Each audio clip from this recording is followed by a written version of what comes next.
বৃক্ষ অত্যন্ত অদ্ভুত হয়, তাই না? বায়ুর সকল বেগ, জলের সব ধারা সহ্য করে, কিন্তু নিজের মূল থেকে কখনো বিচ্ছিন্ন হয় না। আপনার সমাজ হলো সেই বৃক্ষ, যে পরিস্থিতির সকল প্রহার সহ্য করে, কিন্তু যতক্ষণ সংসাররূপী মূলের সঙ্গে যুক্ত আছেন ততক্ষণ অটল আছেন। যেমন একটি বৃক্ষের আধার হলো তার মূল, ঠিক তেমনি একটি সম্পূর্ণ সমাজের সম্বল হলো আপনার শিক্ষা।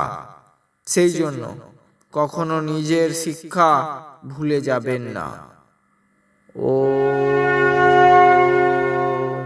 কখনো খাঁচায় বন্দি কোনো পাখি দেখেছেন?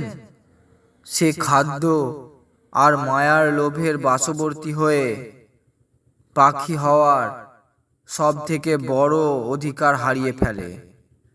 ঠিক ওই খাঁচার মতন হলো আপনার জীবনে সৌন্দর্যের প্রতি আকর্ষণ।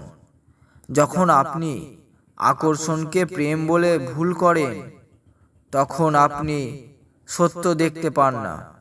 সেই জন্য সর্বদা বাহ্যিক আকর্ষণ থেকে দূরে থাকুন আর অন্তরের সৌন্দর্য দেখুন। ও